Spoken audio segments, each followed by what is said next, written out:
de ordenamiento territorial, uso y gestión del suelo. Vamos a escuchar al ponente del informe, el presidente de la Comisión de Gobiernos Autónomos, Richard Calderón, representante de Imbabura por Alianza País. Responde a la iniciativa legislativa de un grupo de compañeros asambleístas. Se ha propuesto en función de la realidad de un diagnóstico en torno a la problemática que vive el país en cuanto al desarrollo urbano en general. Primero quisiera hacer referencia a este diagnóstico. En la revisión a través de una encuesta que se realizó a la gran mayoría de municipalidades, se encontró que no existe una articulación en la elaboración de los planes de ordenamiento territorial. A pesar de ser una obligatoriedad, el 98% tienen estos planes, el 84% tiene un modelo, pero luego cuando se comienza a revisar a profundidad, solamente un 37% tiene planes secundarios, la mitad tiene normas de uso de suelo, un 60% apenas tiene normas y estándares de calidad urbana y solo la tercera parte la realizan de manera articulada.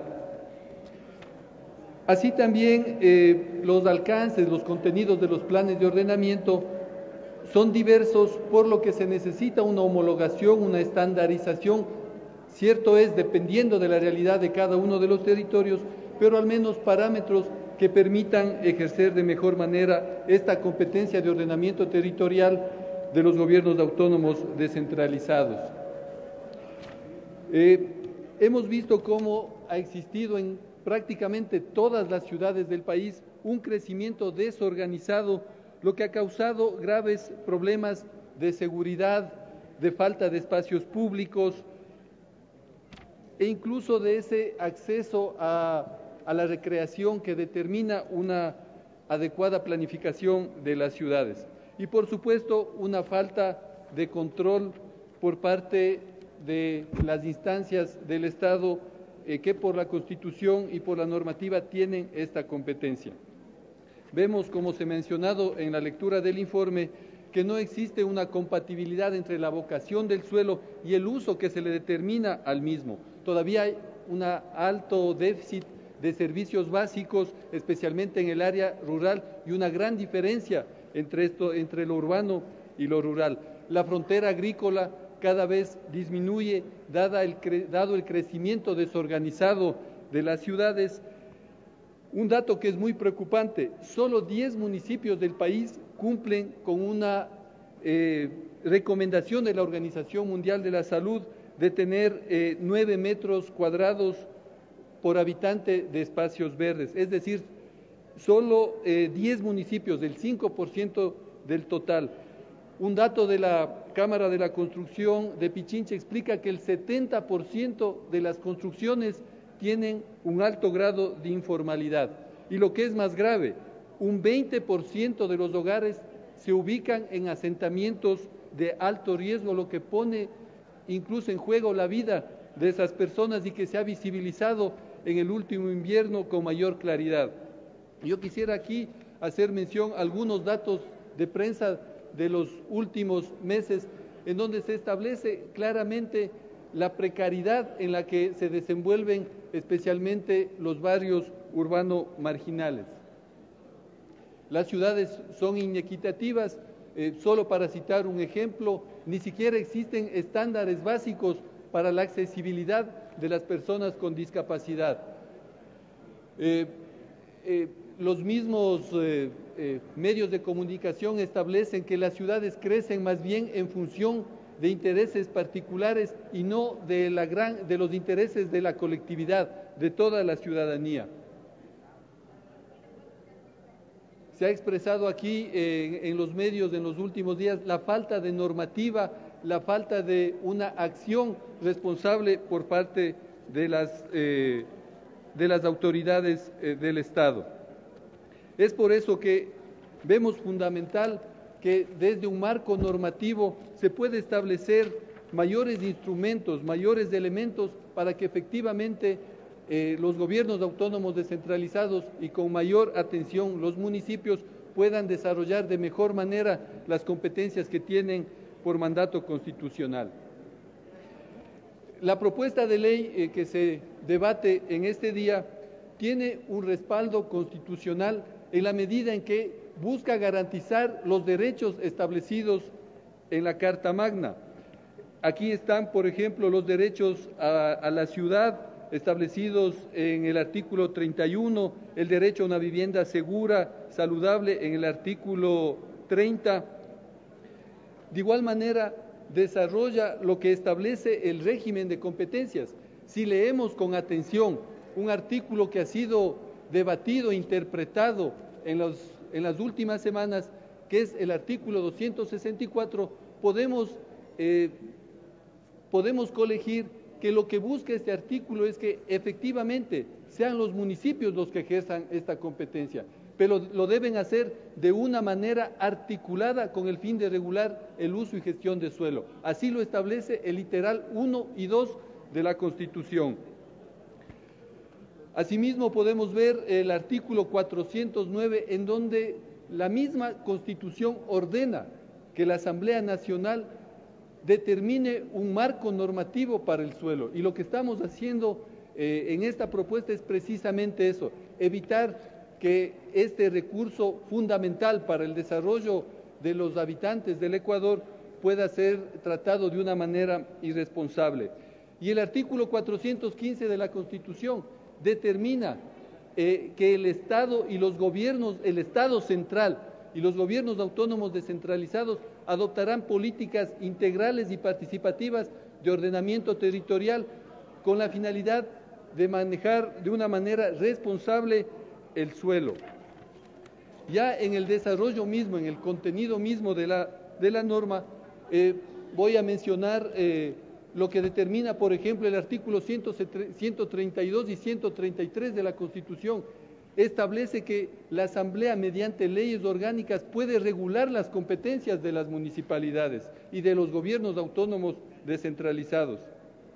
Además, en el título primero se establecen los principios y reglas generales que buscan garantizar los derechos que se ha hecho mención, especialmente a la vivienda segura y digna, el derecho a la ciudad, a un hábitat seguro y saludable. En el numeral 2 se mejora sustancialmente lo que sí hay que reconocer existe en el Código Orgánico de Planificación y en el Código Orgánico de Organización Territorial con respecto al ordenamiento territorial, que es una competencia de todos los niveles de gobierno.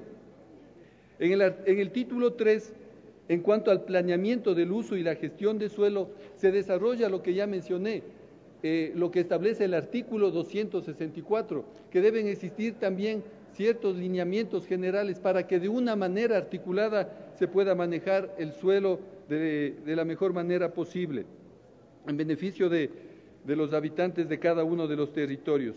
Ya en el título 4, en cuanto a gestión de suelo, que ya es la aplicación por parte de los organismos del Estado y de la sociedad civil del manejo de suelo, se brinda una serie de instrumentos para que sean los municipios los que puedan ejercer con mayor eficiencia estas competencias. En el título 5 se establece un régimen institucional en donde precisamente se aplica lo que dice el 213, que es posible, esto lo determina claramente la Constitución, la creación de las superintendencias para que puedan vigilar, controlar, supervisar a las entidades públicas y privadas. En este sentido, los gobiernos autónomos descentralizados son entidades públicas que bien pueden ser controladas y supervisadas también en la medida en que cumplan a cabalidad las competencias asignadas. Y en el título 6 se establece un régimen sancionatorio precisamente para que la ley pueda ser efectiva. En los principios generales, en el título 1 se desarrolla el objeto, el ámbito que tiene que ver con el ordenamiento territorial, el uso y gestión de suelo. Ya en el ordenamiento territorial se establece los instrumentos que a partir de esta competencia pueden utilizar los diferentes niveles de gobierno para cumplir sus responsabilidades, incluso desde el gobierno central. Y en cuanto al planeamiento, como mencioné, se brinda una serie de instrumentos para que se puedan planificar de mejor manera los territorios.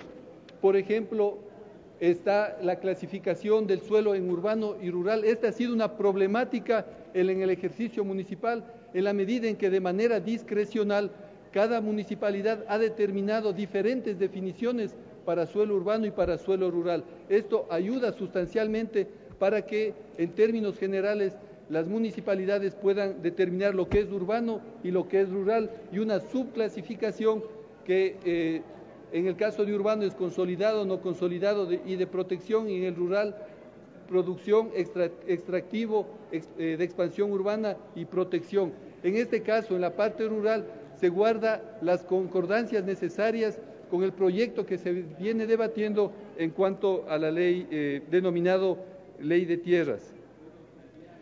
También en lo que se refiere al aprovechamiento, que básicamente es el uso y ocupación, también se brinda definiciones que van a ser necesarias para que efectivamente el uso esté en función de la vocación que tiene el suelo, especialmente en el país, dada la gran diversidad y potencialidad que tiene el suelo en el país.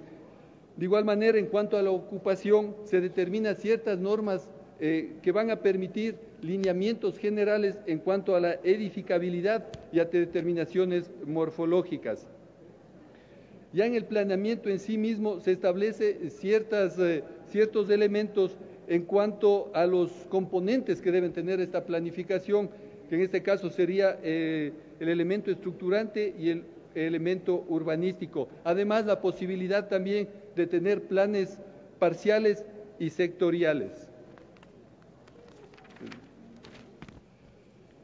Ya en cuanto a la gestión de suelo, se consideran instrumentos que pueden ser utilizados por los municipios dependiendo de la realidad y de las exigencias y necesidades que tenga el desarrollo urbano de cada uno de los territorios. Por ejemplo, está el instrumento de distribución de cargas y beneficios, en la medida en que también los beneficiarios puedan participar y contribuir para un adecuado desarrollo urbano. Intervenir en la morfología predial. Vemos una gran problemática por la irregularidad que existe, dado el crecimiento informal que han tenido la urbanización en las diferentes ciudades, la posibilidad que los municipios puedan reajustar los terrenos, puedan realizar integración inmobiliaria, fraccionamiento y cooperación entre partícipes. Regular el mercado de suelo, también se puede establecer mecanismos alternativos para regular la especulación, uno de los problemas que vive nuestro país. Para esto, por ejemplo, el derecho de adquisición preferente, bancos de suelo, que son reservas de terreno para futuros proyectos, especialmente de vivienda social, anuncio de proyecto que guarda concordancia con las reformas a la ley de contratación pública que se vienen debatiendo aquí en la Asamblea también. Otro instrumento de gestión del suelo es el financiamiento para el desarrollo urbano.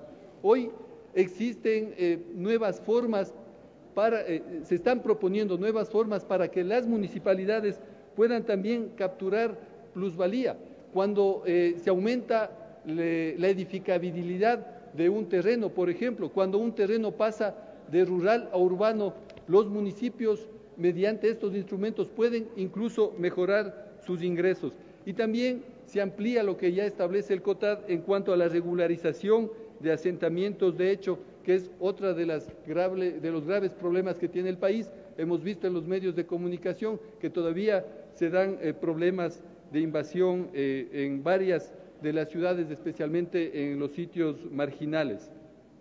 El quinto título tiene que ver con el régimen institucional. Aquí se propone la conformación del Consejo Técnico de Uso y Gestión de Suelo, en el que también estarán representados los municipios y que se determinarán lineamientos generales, estándares básicos, mínimos y máximos, incluso con referencia a normas internacionales para que todos los municipios puedan aplicar de mejor manera este asunto de orden dinámico en función de las innovaciones tecnológicas que también existen en cuanto a materiales, por ejemplo, a formas de construcción, para que los municipios tengan una referencia solamente.